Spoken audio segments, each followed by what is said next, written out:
You don't need any previous experience with the Prince of Persia series to enjoy playing through Prince of Persia: The Sands of Time. In fact, you don't need pretty much anything. You just need a pulse and senses. This is really just an impressive game altogether that looks great, controls very well, has a lot of very cool and original mechanics, and just is a pleasure from start to finish. The game is also surprisingly easy to play through. Despite the sort of incredibly daring moves that you'll see the character routinely pull off, Prince of Persia: The Sands of Time is very forgiving. It's very accessible, much more so than a lot of games out there, so this really is a game that you could put into the hands of, a relative non-gamer, and that person would still have a lot of fun with it. So while Prince of Persia: The Sands of Time doesn't have the punishing level of difficulty that the original Prince of Persia game had, it does really capture the spirit of action-adventure gaming quite perfectly. The game is set in sort of a storybook version of the Middle East. The whole game is bathed in this sort of soft, warm lighting and just has a really amazing look to it, even from the get-go.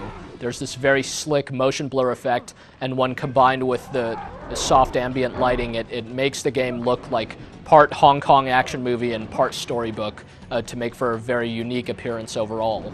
And much like in the original Prince of Persia game, the animation here is just extraordinary. You'll see the main character pull off some really amazing stuff, and still images just don't do the game justice. It really is a game that is nearly as entertaining to watch as it is to play, just from seeing this main character run along walls and make these huge death-defying leaps and just move about so quickly and yet seemingly so realistically is just something that doesn't cease to be impressive even as you're many hours into the game. Throughout the game you play as the prince, who early on steals this artifact called the Dagger of Time. Unfortunately for him, the prince is tricked into using the Dagger of Time to unlock the Sands of Time, which is this big hourglass that spills forth its sands and turns the entire palace into sand creatures, these kind of demonic sand zombies, for lack of a better way to describe them. There are seemingly only 3 survivors: himself, a woman named Farah,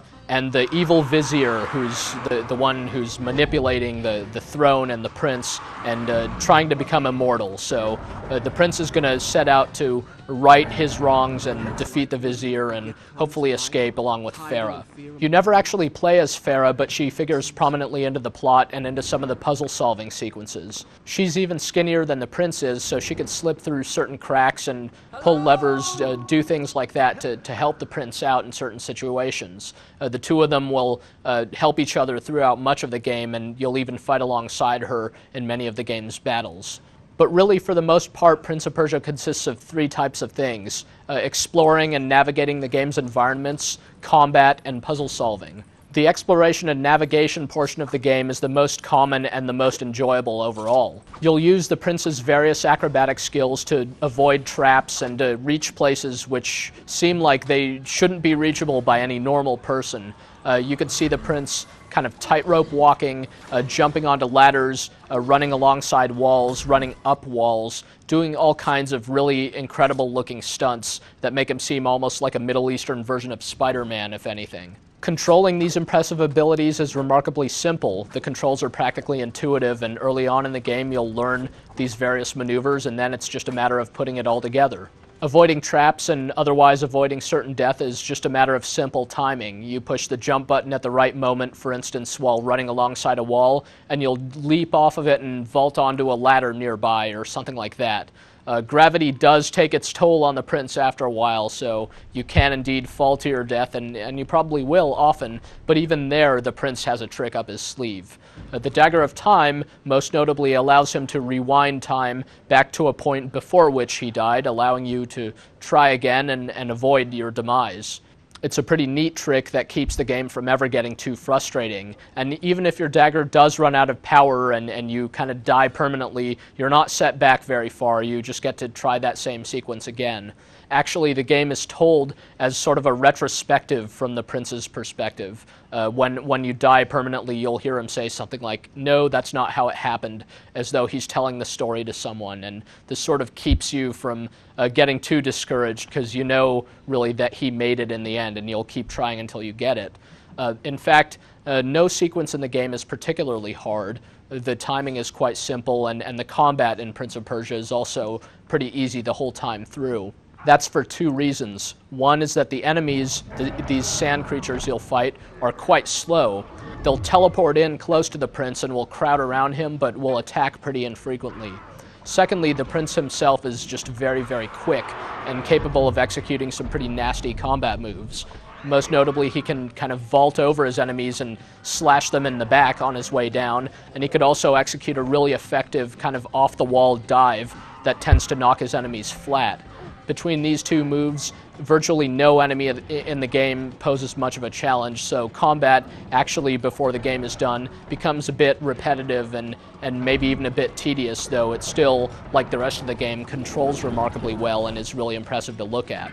As for the puzzle-solving portions, they're pretty straightforward, kind of block-pushing, lever-throwing affairs that you may have seen in other action-adventure games, though the presence of Farah does make some of these sequences sort of more interesting. Plus, the environments in the game are just so detailed and nice to look at that the puzzle-solving is sort of inherently enjoyable that way. This is a game whose presentation really makes a very big difference to how enjoyable it is. If the game weren't animated this well or just didn't look this good or sound this good overall, it wouldn't have been as entertaining. But hey, it is. It looks fantastic. It's just really a pleasure to see each new area in the game. Some of them are these big, wide-open outdoor areas.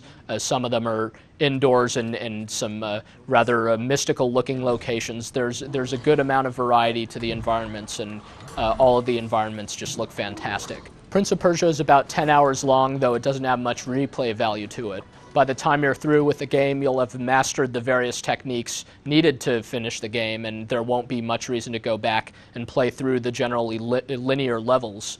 On the other hand, there are some bonus features, including a port of the original Prince of Persia game, which is still fun in this day and age and makes a pretty sharp contrast to Prince of Persia: The Sands of Time, with its extremely punishing and unforgiving difficulty. So Prince of Persia: The Sands of Time really isn't the most challenging or the longest lasting game out there, but on the other hand, it features an incomparable presentation and some very cool moves for its main character. And the level of difficulty is such that the game can be recommended wholeheartedly pretty much to anyone out there, so be sure not to miss it.